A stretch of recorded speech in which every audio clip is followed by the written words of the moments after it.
É com elevado sentido de Estado que o Presidente da República participa neste momento sublime da vida da nação, que é a abertura do ano judicial.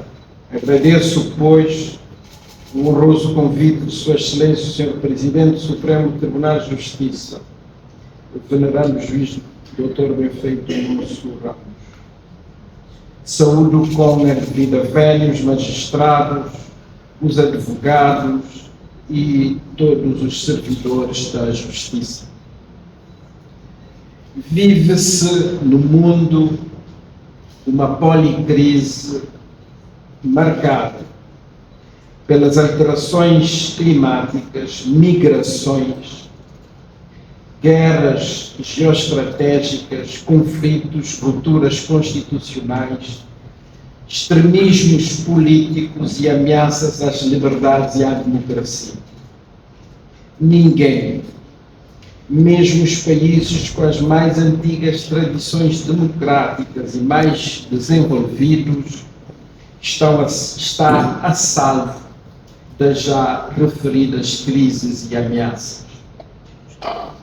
Só com instituições políticas e económicas fortes e inclusivas, as sociedades conseguirão resistir a tantas fissuras nas placas tectónicas das ordens regionais e mundiais e aos movimentos iliberais e autoritários que enfraquecem a democracia e ameaçam as liberdades fundamentais. De entre tais instituições destacam-se os tribunais. Temos, pois, de continuar dentro do processo de consolidação do Estado de Direito democrático, a investir em tribunais independentes e fortes, enquanto garantes dos direitos fundamentais e, conseguintemente, das liberdades, da democracia e do desenvolvimento durável. Sem leis não há liberdade, já diziam os mais antigos. Que o Estado faça leis justas e haja capacidade, inteligência e sabedoria para aplicá-las com equidade, oportunidade e eficácia. Só uma justiça transparente e célere garante a paz social, a competitividade, o crescimento econômico e o desenvolvimento humano. Os investimentos na justiça, recursos humanos, meios financeiros, leis, estruturas organizacionais, instalações e equipamentos são essenciais para a remoção dos obstáculos que ainda persistem e constrangem todo o sistema. Mas não é tudo. O funcionamento de qualquer sistema sociotécnico aberto, como é o caso da justiça, depende em muito dos hábitos mentais, das normas e regras, das atitudes e das interações entre os principais stakeholders. Neste, como noutros setores, são essenciais a vontade de vencer os obstáculos e a cultura de resultados. Pela sua importância para o Estado de Direito democrático, torna-se imprescindível um alargado entendimento entre as forças políticas, envolvendo todos os atores relevantes, designadamente os servidores, visando a construção de um pacto de regime para o setor da justiça. Em 2010 foi possível um amplo consenso entre os partidos políticos para a revisão constitucional, com especial incidência para o setor, abrindo assim caminho para a modernização da gestão das magistraturas, a reorganização dos tribunais e a amplas reformas legislativas e organizacionais, visando uma melhor justiça, mais célere, mais equitativa e mais oportuna. A instalação do Tribunal Constitucional, a criação dos tribunais de relação e a autonomização do Conselho Superior da Magistratura Judicial trouxeram, com o tempo, ganhos importantes com impactos positivos em todo o sistema de justiça. Devo destacar o elevado desempenho do Tribunal Constitucional e o seu inestimável contributo para a criação de uma cultura da Constituição e defesa da dignidade da pessoa humana. Os relatórios dos Conselhos Superiores da Magistratura Judicial e do Ministério Público apontam globalmente alguns ganhos, ainda que com desempenhos muito diferenciados, na redução das pendências e no combate à morosidade. É muito importante continuar esse esforço a todos os níveis, com aumento de meios, melhorias da organização e gestão e do desempenho e produtividade individual e geral.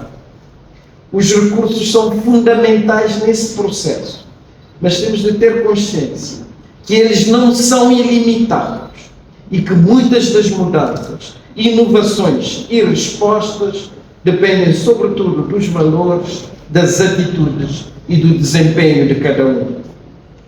Em Cabo Verde, aliás, dada a dramática escassez de recursos, temos de aprender a todos os níveis e domínios a fazer muito com pouco, melhorando a eficiência da execução e a eficácia dos resultados. Tenho acompanhado com especial atenção e interesse as medidas de política adotadas pelo Governo, em estreita articulação com os Conselhos Superiores, que constituem ganhos para o sistema de justiça, a consolidação do Estado de Direito Democrático, a melhoria do ambiente de negócios, a competitividade da economia e o crescimento inclusivo. Destaco a criação do Instituto de Modernização e Inovação da Justiça, do Portal da Justiça e de plataformas digitais como o Sistema de Informação da Justiça, o Sistema de Informação e Gestão Prisional, o Sistema de Informação Eleitoral, os sistemas de videoconferência e de vigilância eletrónica. Espero a implementação efetiva desses serviços, de modo a garantir processos transformacionais a nível da justiça, melhor integração e articulação de serviços, tramitação eletrónica de processos, permitindo mais celeridade, mais transparência e melhor acessibilidade e prestação de serviços finais de qualidade aos cidadãos. Realço ainda a implementação em curso dos desde há muito anunciados mecanismos de mediação e resolução de conflitos, que sejam executados com sucesso, proporcionando, desse modo, alternativas para a resolução de conflitos.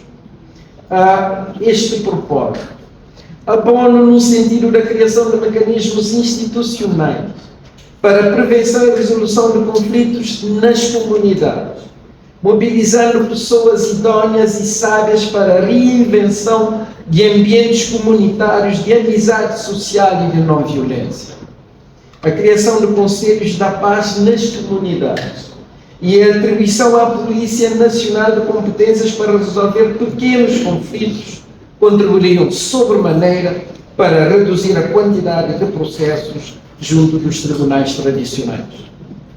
A justiça é um corpo vivo, um espaço de criação e de contínua aprendizagem, que requer inteligência adaptativa e adequação permanente. A qualidade das decisões depende em grande medida do nível de formação dos magistrados e de todos os servidores da justiça. Neste mundo difícil e complexo, são fundamentais o estudo e a aprendizagem contínuos, procurando mais sofisticação, mais celeridade, mais qualidade e mais eficácia do processo de formação das decisões. Assim, regozijo-me com a criação do Centro de Estudos Jurídicos e Judiciários, aberto a todos os servidores da Justiça e orientado para a formação, a investigação e melhoria global dos serviços judiciais. Há que destacar ainda as escolas de direito, a investigação jurídica e a produção académica como importantes contributos para a formação de juristas, a jurisprudência e a qualidade das decisões.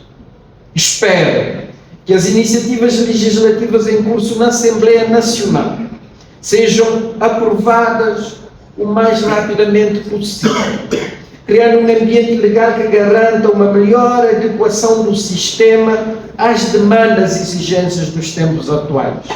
Refiro-me designadamente à Lei de Organização Judiciária, que redefine a competência dos tribunais e prevê a criação de juízos de instrução e administrativos, a Lei de Inspeção dos Tribunais e do Ministério Público, a Lei dos Estatutos dos Magistrados e a Lei Orgânica do Conselho Superior da Magistratura Judiciária.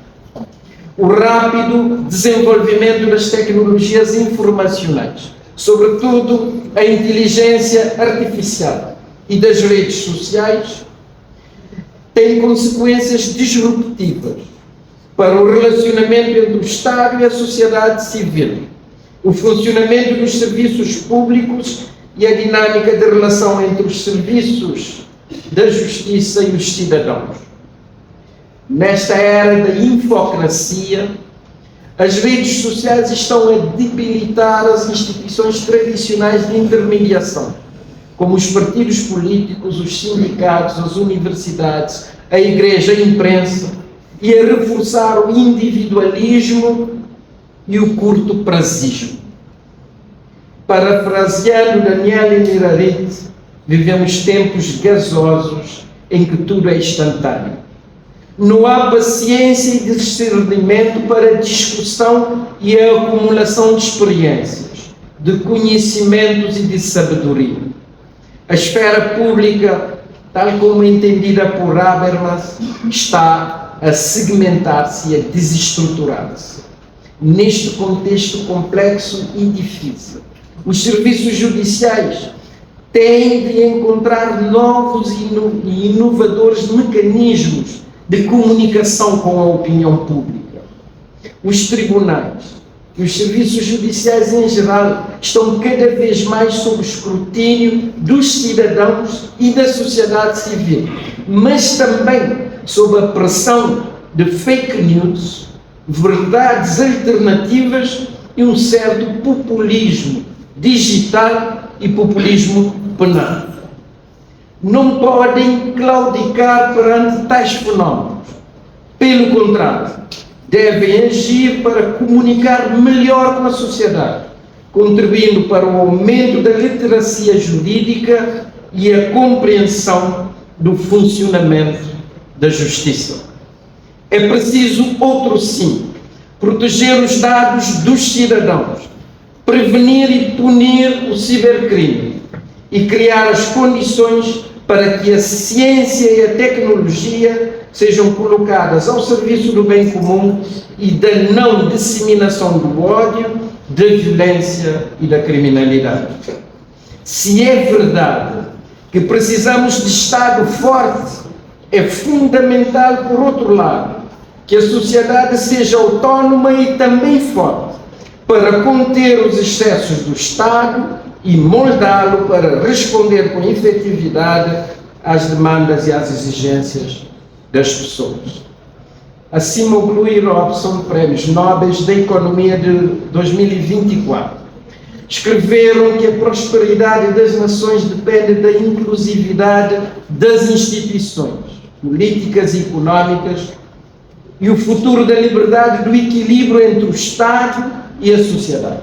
Em Cabo Verde, há uma excessiva dependência dos cidadãos e da sociedade do Estado. Esse desequilíbrio cria um ambiente de subjugação e medo que prejudica o pleno exercício das liberdades civis e políticas. Insisto, pois, na necessidade de desestatizarmos a sociedade, de restabelecermos os equilíbrios entre o Estado e a sociedade e defendermos as liberdades, a democracia e o Estado de Direito.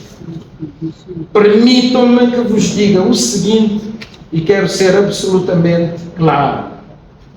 Dentro da estratégia do reforço da inclusividade das instituições, é essencial que se respeite o princípio republicano e democrático da renovação de mandatos.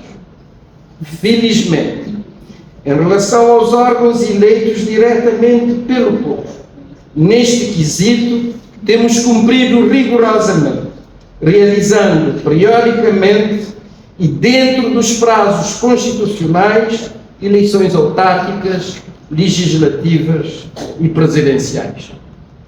Acoberto do princípio de que os titulares de diferentes órgãos constitucionais não eleitos diretamente devem manter-se em funções até a sua substituição para garantir o normal funcionamento dos mesmos, muitos desses titulares têm visto os seus mandatos prorrogados, em alguns casos por vários anos, por falta de consensos entre os partidos políticos ou por omissão de quem tem a competência constitucional de propor. O meu entendimento, respeitando as posições divergentes, é o de que em Estados republicanos e democráticos o princípio que deve prevalecer é o de renovação do mandato. A permanência no cargo até a substituição deve ser entendida como garantia de funcionamento normal das instituições, num quadro de transitoriedade e precariedade por um tempo razoável, geralmente para acomodar transições de governo, atrasos de ordem burocrática ou outros da mesma natureza. Assim, mantenho o meu apelo para um esforço dos diferentes atores políticos e órgãos de soberania, visando os consensos necessários para a renovação dos mandatos já caducados há algum tempo de titulares de vários órgãos constitucionais. Nestes tempos disruptivos e caóticos, devem, sobretudo, imperar a prudência, a serenidade e a sabedoria. Desejo-vos a todos um bom ano judiciário e muito obrigado pela vossa atenção.